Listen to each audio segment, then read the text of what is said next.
ഇന്ന് അമേരിക്കയിലും ഇന്ത്യയിലും, അതായത് മെയിൻ സ്ട്രീം മീഡിയയിലും സോഷ്യൽ മീഡിയയിലും വലിയ ഇഷ്യൂ ആയ ടോപ്പിക്കാണ് FCRA, foreign currency regulation act.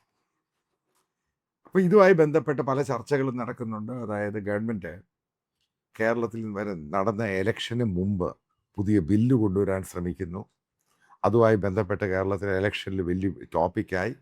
കേരളത്തിൻ്റെ BJP പ്രസിഡന്റ് രാജീവ് ചന്ദ്രശേഖർ പറഞ്ഞു അതായിരുന്നു മറ്റൊരു വലിയ കാരണം കേരളത്തിലെ ക്രിസ്ത്യൻസ് വോട്ട് ചെയ്യാതിരിക്കാനുണ്ടായ കാരണം. അതെല്ലാം കഴിഞ്ഞു, അത് മാറ്റിവെച്ചു, അത് വേറെ കമ്മിറ്റിക്ക് വിട്ടു, അത് സ്റ്റഡി ചെയ്യാൻ വേണ്ടി പാർലമെൻ്ററി കമ്മിറ്റിക്ക് വിട്ടു. അതവിടെ നിൽക്കട്ടെ. ഇനി നമുക്ക് അതിന് ശേഷമുള്ള FCRAയുമായി ബന്ധപ്പെട്ടും ഇന്ത്യയിലെ ക്രിസ്ത്യൻസിനെതിരെയുള്ള അറ്റാക്കുമായി ബന്ധപ്പെട്ടും അമേരിക്കയുടെ റിലേഷൻഷിപ്പും ഇപ്പോൾ പ്രധാനമന്ത്രി മോദി, അതായത് ഫ്രാൻസിൽ ട്രംപിനെ വിസിറ്റ് ചെയ്യുകയാണ്. അതായത് അവർ നമ്മൾ ഡിസ്കഷൻ നടക്കാൻ പോവുകയും അതെല്ലാം അവിടെ നടക്കട്ടെ. എന്താണ് FCRAയുമായി ബന്ധപ്പെട്ട് കറണ്ടായിട്ട് ഇന്ത്യയിൽ നടക്കുന്ന ഡെവലപ്മെൻറ്റ് ഇത്രയും ചൂട് പിടിക്കാൻ കാരണമുണ്ട്? ആദ്യം മനസ്സിലാക്കുക, അമേരിക്കൻ വിദേശകാര്യ വകുപ്പ് സെക്രട്ടറി മാർക്കോ റൂബിയോ ഇന്ത്യയിലെ കോഡുമായി ബന്ധപ്പെട്ടാണ് വിസിറ്റ് ചെയ്യുന്നത്. മനസ്സിലാക്കുക, ഇന്ത്യ അമേരിക്ക ഇഷ്യൂ, അതായത് റിലേഷൻഷിപ്പ് മോശമായി കഴിഞ്ഞപ്പോൾ അമേരിക്ക താൽക്കാലികമായി സസ്പെൻഡ് ചെയ്ത സാധനമാണ് അമേരിക്കൻ പ്രസിഡൻറ്റും ഓസ്ട്രേലിയൻ പ്രൈം മിനിസ്റ്ററും ജാപ്പനീസ് പ്രൈം മിനിസ്റ്ററും ഇന്ത്യൻ പ്രൈം മിനിസ്റ്റർ എല്ലാ വർഷവും കൂടണം, അവരൊരുമിച്ചിരിക്കണം. കോഡ് എന്ന് പറയുന്ന ആ സംഭവം ചൈനയ്ക്കെതിരെ കൗണ്ടറായിട്ട് കൊണ്ടുവരണം. അതിന് ഇന്ത്യയെ സഹായിക്കണം ഈ രാജ്യങ്ങൾ സാമ്പത്തികമായിട്ടും ടെക്നോളജി, അതാണ് കോഡെന്ന് പറയുന്നത്. പക്ഷേ ഓപ്പറേഷൻ സിന്ദൂറിന് ശേഷം അമേരിക്ക ആ പോളിസിയിൽ നിന്നും മാറി കോഡിനെ അങ്ങ് കൊല്ലാൻ തീരുമാനിച്ചു. അതിൻ്റെ ലേറ്റസ്റ്റ് ഡെവലപ്മെൻ്റാണ്, അതായത് ഇൻഡോ പസഫിക് കമാൻഡ് ഉണ്ട് അമേരിക്കയുടെ. ആ കമാൻഡിൻ്റെ പേര് പോലും മാറ്റി പസഫിക് കമാൻഡ് എന്ന് കയറ്റിയപ്പോൾ അടുത്തിടയ്ക്കുണ്ടായ സംഭവമാണ് ഒരു ദിവസം മുമ്പ്. എന്തിനാണ് ഈ മാർക്കോ റൂബിയോ പ്രത്യേകിച്ച് നേരെ കൽക്കട്ടായി പോയത്? അതിന് പ്രത്യേകതയുണ്ട്. അതായത് സിസ്റ്റേഴ്സ് ഓഫ് ചാരിറ്റി, മദർ ടെരേസയുടെ ഓർഗനൈസേഷൻ, അവരുടെ FCRA ആണ് ഗവൺമെൻറ് ഓഫ് ഇന്ത്യ, അതായത് മോദി ഗവൺമെൻറ് ആദ്യം വന്നിട്ട് സസ്പെൻഡ് ചെയ്തത്. പിന്നെ ഇത് ഗ്ലോബൽ ഇഷ്യൂ ആയി, യൂറോപ്യൻ പാർലമെൻറ്റിൽ ഇഷ്യൂ ആയി, അമേരിക്കയിൽ ഇഷ്യൂ ആയി, ഗ്ലോബൽ ഒരു ഇഷ്യൂ അങ്ങായി. പ്രത്യേകിച്ച് കാത്തലിക് കമ്മ്യൂണിറ്റിയിലും ക്രിസ്ത്യൻ കമ്മ്യൂണിറ്റിക്കാണ്. കാരണം മദർ ടെരേസയുടെ അവർക്ക് നോബൽ പ്രൈസ് കിട്ടിയതാണ്, ഗ്ലോബലി ഐക്കോണിക് ഫിഗറാണ്. അനാഥരെ സഹായിക്കുന്ന ക്രിസ്ത്യൻ ചാരിറ്റിയുമായി ബന്ധപ്പെട്ട പ്രവർത്തനമാണ് അവർ നടത്തുന്നത്. അതുകൊണ്ട് തന്നെയാണ് അതിൻ്റെ സസ്പെൻഡ് ചെയ്തു. പിന്നീട് ഗവൺമെൻറ് അത് റിവോക്ക് ചെയ്തു, കാരണം പ്രഷർ കൂടിക്കഴിഞ്ഞപ്പോൾ. അതുമായി ബന്ധപ്പെട്ട് തന്നെ മാർക്കോ റൂബിയോ നേരെ കൽക്കട്ടയിൽ വരുന്നു, സിസ്റ്റേഴ്സ് ഓഫ് ചാരിറ്റിയിൽ പോകുന്ന. അത് ഗവൺമെൻറ് ഓഫ് ഇന്ത്യക്ക് ഒരു കൊടുത്ത സന്ദേശമാണ്. അത് തന്നെയാണ് അതിൻ്റെ കാര്യം. അതായത് ഗവൺമെൻറ് ഓഫ് ഇന്ത്യക്ക് കൃത്യമായിട്ട് സന്ദേശം കൊടുത്തു, FCRA ഇഷ്യൂവിൽ അമേരിക്ക ഇനിയും പുറകോട്ട് പോകുന്ന ഇഷ്യൂ ഇല്ല, ഒരു കാര്യവുമില്ല. അവർ ആ ഇഷ്യൂ, ഇന്ത്യയിലെ ക്രിസ്ത്യൻസിൻ്റെ ഇഷ്യൂ, അവരവരുടെ മെയിൻ സ്ട്രീമിലായിട്ടും അമേരിക്കയിലാണെങ്കിലും ഗ്ലോബലായിട്ടും ഇതിനെ കൊണ്ടുവരാൻ പോവുകയാണ്. അതിൽ ഏറ്റവും വലിയ ഡെവലപ്മെൻ്റ് എന്ന് പറയുന്നത്, അമേരിക്കയിൽ റിപ്പബ്ലിക്കൻ പാർട്ടിയാണ് ഇപ്പോൾ ഭരിക്കുന്നത്. റിപ്പബ്ലിക്കൻ സെനറ്റ് മെമ്പേഴ്സും പാർട്ടി കോൺഗ്രസ്മാൻ, അതേപോലെ തന്നെ ഡെമോക്രാറ്റ്സ്, ഇതേ ഡെമോക്രാറ്റ്സിൻ്റെ കോൺഗ്രസ് മെമ്പേഴ്സും അതേപോലെ സെനറ്റ് മെമ്പേഴ്സും ഒന്നടങ്കം ഒരുമിച്ച് അവർ പറയുകയാണ് ഇന്ത്യയിലെ FCRA നിയമങ്ങൾ, പുതിയതായിട്ട് കൊണ്ടുവരുന്ന ചട്ടങ്ങൾ കൊണ്ടുവരാൻ പാടില്ല, ഒരേപോലെ. ഇതാണ് ഇൻട്രസ്റ്റിംഗ്. നിങ്ങൾ ശ്രദ്ധിച്ചിട്ടുണ്ട്, എവിടെയെങ്കിലും അമേരിക്കയുടെ ട്രഷറി ഇഷ്യൂ ആണെങ്കിലും ഏതെങ്കിലും ഇഷ്യൂവിൽ അമേരിക്കയിലെ ഡെമോക്രാറ്റ്സ് റിപ്പബ്ലിക്കൻസിനെ സപ്പോർട്ട് ചെയ്തിട്ട് കേട്ടിട്ടുണ്ടോ? വളരെ റയർ ചാൻസേ ഉള്ളൂ. ചിലപ്പോൾ അവർ ഹൗസിനകത്ത് ചിലപ്പോൾ സപ്പോർട്ട്, പക്ഷെ പബ്ലിക്ക് ഭയങ്കരമായിട്ട് എതിർപ്പാണ്. പക്ഷേ ഇന്ത്യയിലെ FCRA ഇഷ്യൂവിൽ നിങ്ങൾ ശ്രദ്ധിക്കുക, ഇന്ത്യയിലെ ക്രിസ്ത്യൻ ഇഷ്യൂ അവർ ഫോക്കസ് ചെയ്ത് പറയുന്നില്ല. പക്ഷേ FCRA ഇഷ്യൂവിനകത്ത് അമേരിക്കയിലെ ഡെമോക്രാറ്റ്സും റിപ്പബ്ലിക്കൻസും പാർട്ടി ലീഡേഴ്സ്, അതായത് അവരുടെ സീനിയറായിട്ടുള്ള ലീഡേഴ്സ് ഒന്നടങ്കം പറയുകയാണ് ഇന്ത്യ ഈ സംഭവം മാറ്റിയേ മതിയാവത്തുള്ളൂ. ഇതാണ് ഇഷ്യൂ. അപ്പോൾ നമ്മൾ നോക്കാം, എന്തുകൊണ്ടാണ് അമേരിക്കയ്ക്ക് ഈ FCRAയുമായിട്ടും ക്രിസ്ത്യൻ ഓർഗനൈസേഷനും ഇന്ത്യയിലെ NGOസുമായിട്ടും ഈ പറയുന്ന പോലെയുള്ള ഇതേപോലെ അവർ ശബ്ദിക്കാനുണ്ടായ കാരണം എന്താണ്? അതാണ് ഇതിൻ്റെ റിയാലിറ്റി.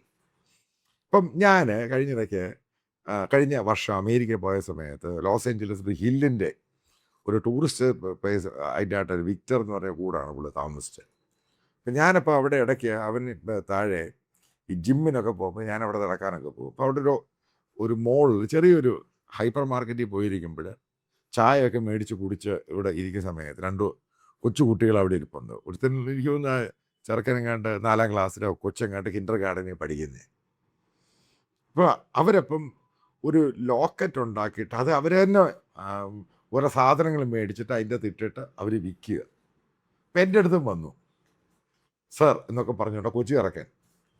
അപ്പോൾ ഇത് വാങ്ങുന്നു, ഇതിന് $2, പക്ഷേ നീ അത് $1 തന്നാൽ മതി എന്ന് പറഞ്ഞു. ഞാൻ ചിരിച്ചുകൊണ്ടിരുന്നു. അപ്പോൾ വീണ്ടും ഞാൻ ചോദിച്ചു, എന്തിനു വേണ്ടിയാണ് ഈ പണം കളക്ട് ചെയ്യുന്നത്?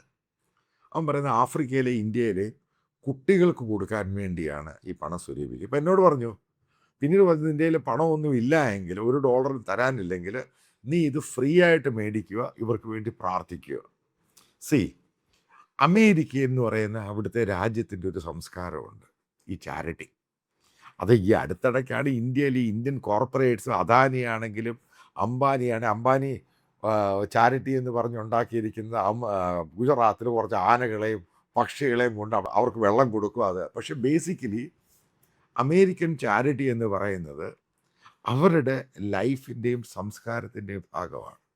അതാണ് അതിൻ്റെ കാര്യം. വേറെ എക്സാമ്പിൾ കൂടെ പറയാം. ഞാൻ ഇതുമായിട്ട് ബന്ധപ്പെട്ട് ഫർദർ സ്റ്റഡി ചെയ്യാൻ വേണ്ടി അമേരിക്കയിലൊരു മെഗാ ചർച്ചിൽ പോയി. അതായത് മെഗാ ചർച്ച് ഹ്യൂജ് ചർച്ചാണ്. 10,000-ഓളം പേര് ഓരോ സൺഡേയിൽ വരുന്ന ചർച്ചാണ് ഈ മെഗാ ചർച്ച് എന്ന് പറയുന്നത്. അപ്പോൾ അവിടെ പോയി കഴിഞ്ഞപ്പോൾ അപ്പം അന്ന് അവിടെ ഒരു ഹൈദരാബാദിൽ നിന്നോ ആന്ധ്രയിൽ നിന്ന് വന്ന ഒരു ക്രിസ്ത്യൻ പാസ്റ്ററാണ്. അപ്പം അയാളാണ് അവിടെ മെയിൻ സ്പീച്ച് നടത്തുന്നത്.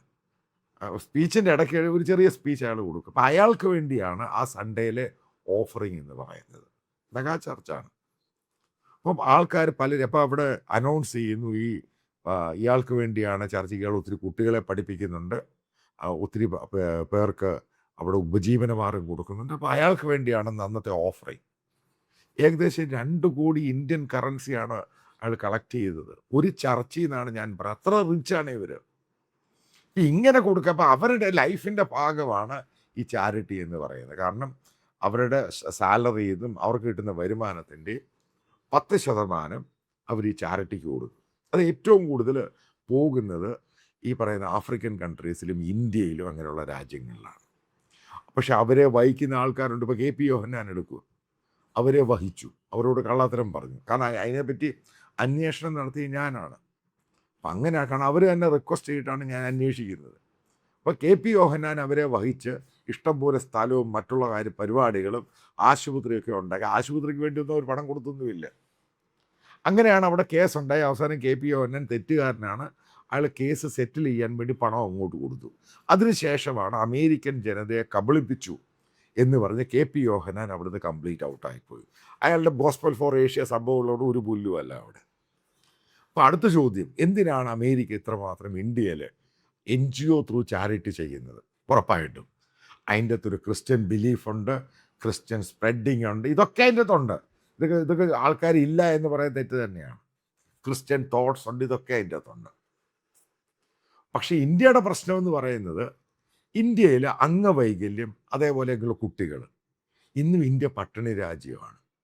ഇന്ത്യയിലെ 140 കോടിയിൽ 80 കോടിയോളം ജനങ്ങൾക്ക് ഇന്നും സ്റ്റേറ്റും സെൻട്രൽ ഗവൺമെൻറ്റും ഫ്രീ റേഷനാണ് കൊടുക്കുന്നത്. പട്ടിണി ഇൻഡെക്സിലും നമ്മൾ ഈ പറയുന്ന വളരെ വളരെ താഴെയാണ്. പട്ടിണി ഇൻഡെക്സിലും പല ഇൻഡെക്സുകളുണ്ട്, പല കണക്കുകളുണ്ട്, അതിൻ്റെ അകത്തൊക്കെ ഡിസ്പ്യൂട്ടും ഉണ്ട്. അപ്പം ഈ പറയുന്ന ക്രിസ്ത്യൻ NGOs ആണ് ഈ ആഹാരമില്ലാത്തവർക്ക് ആഹാരം കൊടുക്കുന്ന കാര്യത്തിലും അതേപോലെ തന്നെ ഈ ഹാൻഡിക്യാപ്ഡ് ആയിട്ടുള്ള കുട്ടികളും നിർദ്ധനരായിട്ട് ഒരു വരുമാനമില്ലാത്ത കുട്ടികളൊക്കെ പഠിപ്പിക്കുന്നതിൽ ഏറ്റവും കൂടുതൽ വർക്ക് ചെയ്യുന്നത് ട്രൈബൽ മേഖലയിലും അതേപോലെ തന്നെ ദളിത് മേഖലയിലും ഇങ്ങനെയുള്ള ഐസൊലേറ്റഡ് ആയിട്ടുള്ള ഭാഗത്ത് ഈ ഗവൺമെൻറ്റിന് പറ്റുന്നില്ല. ഇപ്പോൾ ഗവൺമെൻറ്റിന് എന്തുകൊണ്ട് പറ്റുന്നത്? ഗവൺമെൻറ്റിൽ അത്രയും പണമില്ല. അവർക്ക് വെൽഫെയറും സംഭവങ്ങളും പഠിപ്പിക്കാനും ആഹാരം കൊടുക്കാനും ടെക്സ്റ്റ് ബുക്ക് കൊടുക്കാനും മെഡിസിൻ കൊടുക്കാനും അവരുടെ പണമില്ല. കാരണം ഇന്ത്യയിലിപ്പോൾ ഒരിടത്തൊരു കോളറ അടിച്ച് ആ ഗ്രാമം മുഴുവനും കയറി അടിക്കുക. അപ്പം അവിടെയാണ് ഈ ക്രിസ്ത്യൻ എൻ ജി ഒസ് വരുന്നത്. ഉറപ്പായിട്ടും ഇഷ്ടം പോലെ മലയാളികൾ എൻ ജി ഒസിൽ വർക്ക് ചെയ്യുന്നുണ്ട്. നമ്മൾ ഈ പറയുന്ന കാത്തലിക്സിലെ നൺസ് ആണെങ്കിലും അച്ഛന്മാരാണെങ്കിലും അവരൊക്കെ വർക്ക് ചെയ്യുന്നുണ്ട്. അപ്പം അതിനൊക്കെ ഫണ്ടിങ് വേണം.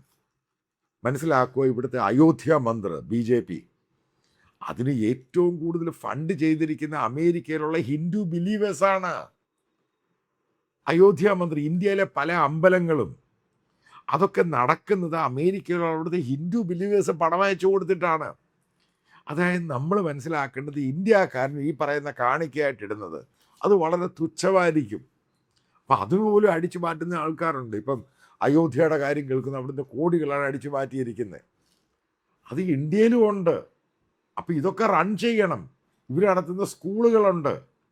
അപ്പം ഞാൻ നിങ്ങളോട് ചോദിക്കുകയാണ്, ആദിവാസി മേഖലയിൽ എത്രയാണ് ഇന്ത്യയിലെ ഈ പ്രൈവറ്റ് സ്വകാര്യ മേഖലയിൽ, അതായത് ഇന്ത്യയിലെ ഹിന്ദു കോർപ്പറേറ്റ്സ് എത്ര സ്കൂളുകളാണ് നടത്തുന്നത്?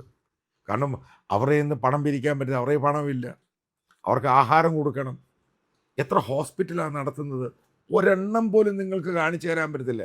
ഗവൺമെൻറ് നടത്തുന്നുണ്ട്, അത് ഹൈലി കറപ്റ്റഡ്, അവിടെ ജോലി ചെയ്യാൻ പോലും ആൾക്കാരില്ല. ഗവൺമെൻറ്റിൻ്റെ കളക്ട്രേറ്റ് ഉണ്ട്.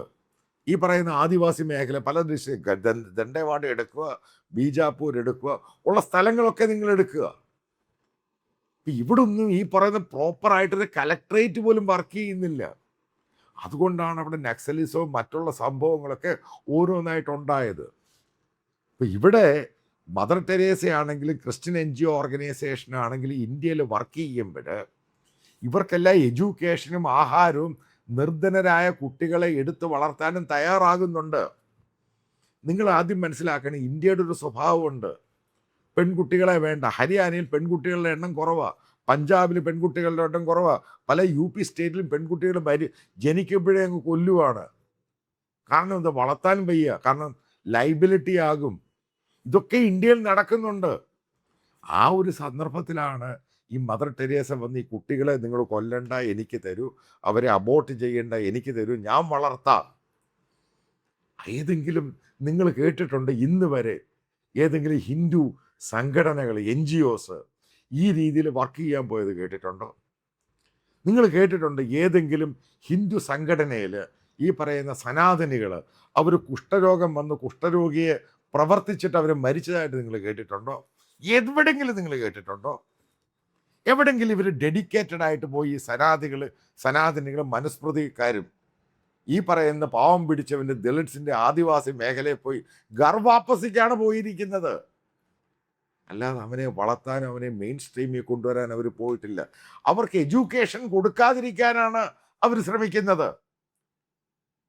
അപ്പം അതിനകത്ത് ഈ പറയുന്ന ക്രിസ്ത്യൻ NGOസും ഈ പറഞ്ഞ കാത്തലിക് ഓർഗനൈസേഷനും പ്രൊട്ടസ്റ്റൻറ്റും ഒക്കെ ഇഷ്യൂസ് അവർ കൊണ്ടുവരുന്നുണ്ട് ഈ സംഭവങ്ങൾ. അതുകൊണ്ടാണ് ഈ പറയുന്നിടത്തൊക്കെ മാറ്റങ്ങൾ ഉണ്ടായത്. ഉറപ്പായിട്ടും അവർ ക്രിസ്ത്യൻ ബിലീഫ്സിലോട്ട് പോയിട്ടുണ്ട്.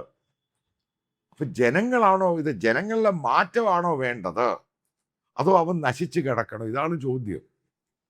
ഇവിടെയാണ് ചോദ്യം ഉണ്ടാകുന്നത്. ഉറപ്പായിട്ടും അമേരിക്കൻ ഇൻട്രസ്റ്റ് തന്നെയുണ്ട്. ഇപ്പം FCRAയുമായി ബന്ധപ്പെട്ട് ഇന്ത്യ അമേരിക്കൻ ഡിസിഷൻ, അത് ട്രംപ് ഉറപ്പായിട്ടും മോദിയോട് സംസാരിക്കും. ക്രിസ്ത്യൻസിനെ അറ്റാക്ക് ചെയ്യുന്ന ഇഷ്യൂ സംസാരിക്കും. അവരത് പോസിറ്റീവായിട്ട് ചെയ്തില്ല എങ്കിൽ, ഗവൺമെൻറ് ഓഫ് ഇന്ത്യ ചെയ്തില്ലെങ്കിൽ, FCRAയുടെ പോസിറ്റീവായിട്ട് ചെയ്തില്ല എങ്കിൽ ഉറപ്പായിട്ടും ഞാൻ പറയാം, ഈ പറയുന്ന RSSനെ RAW ബാൻ ചെയ്യും. എന്തിനാണ് മോഹൻ ഭാഗവത് വരാൻ പോകുന്ന അടുത്ത മാസം അമേരിക്കയിൽ പോവുക? വീണ്ടും എന്തിനാ പോകുന്നതിൻ്റെ കാര്യം എന്ത്? വീണ്ടും അമേരിക്കൻ ഗവൺമെൻറ്റുമായിട്ടും അമേരിക്കയിലെ NGO ആയിട്ടും അവിടുത്തെ ക്രിസ്ത്യൻ ഓർഗനൈസേഷനുമായിട്ട് സംസാരിച്ച് സെറ്റിൽ ചെയ്യാനാണ് പോകുന്നത്. അതിനു വേണ്ടിയാണ് പോകുന്നത്, അല്ല വേറെ കുന്തത്തിന് വേണ്ടിയൊന്നുമല്ല. ഇതേപോലെ തന്നെ ഈ മോഹൻ ഭാഗവതിനെ പോലെ ഒരാൾ തന്നെയല്ലേ ഈ പറയുന്ന ബില്ലി ഗ്രഹാമിൻ്റെ മകൻ. അയാൾ എന്തിനും ഇന്ത്യ വന്ന് പ്രസംഗിക്കാൻ? മോഹൻ ഭാഗവതും പോകുന്ന ഇന്ത്യയിലുള്ള ഈ അമേരിക്കയിലുള്ള ഇന്ത്യക്കാരായ ഹിന്ദുക്കളോട് സംസാരിക്കാനാണ് പോകുന്നത്. അയാളുടെ സ്റ്റേറ്റ്മെൻറ്റിലാണ് പറയുന്നത്, അവരുടേതായ പത്രത്തിലാണ് പറയുന്നത്, അവിടെയുള്ള ഡയസ്പോറയുമായിട്ട് സംസാരിക്കാൻ പോവുകയാണ്. കാരണം അതിൻ്റെ ഇമേജ് വളരെ മോശമായി. അത് മനസ്സിലാക്കുക. അമേരിക്ക ഒരു കാര്യം കൃത്യമായിട്ട് ഉറപ്പിച്ചിട്ടുമുണ്ട്. ഇന്ത്യക്ക് ഇൻവെസ്റ്റ്മെൻറ്റ് ഫർദർ വേണമെന്നുണ്ടെങ്കിൽ അമേരിക്കക്കാർ തന്നെ ചെയ്യണം. ഇന്ത്യ അമേരിക്കൻ ലൈനിലോട്ട് വന്നേ മതിയാവത്തുള്ളൂ. അപ്പം ഇന്ത്യയിലെ സംഘപരിവാർ RSSും പറഞ്ഞു ആ ലൈനിൽ വേണ്ട. ആ ലൈനിൽ വേണ്ട എങ്കിൽ അമേരിക്കൻ ഇൻവെസ്റ്റ്മെൻറ്റ് പ്രതീക്ഷിക്കരുത്. അമേരിക്കയിൽ വെച്ചിരിക്കുന്ന ഷുഗർ ലാൻഡിൽ അവിടെയൊക്കെ പല അമ്പലങ്ങളൊക്കെ ഉണ്ട്. അവിടുന്ന് ഇങ്ങോട്ടും ഈ ഹിന്ദു ഓർഗനൈസേഷനും ഇവിടെയുള്ള ഹിന്ദു അമ്പലങ്ങൾ നടത്താൻ പണം അയച്ചു കൊടുക്കാൻ പിന്നെ അവർ സമ്മതിക്കില്ല. അഡീഷണൽ ടാരിഫ് അങ്ങ് വെക്കും. ഈ പറയുന്ന ഇന്ത്യക്കാരുടെ വിസ കൂടുതലങ്ങ് ക്യാൻസൽ ചെയ്യും.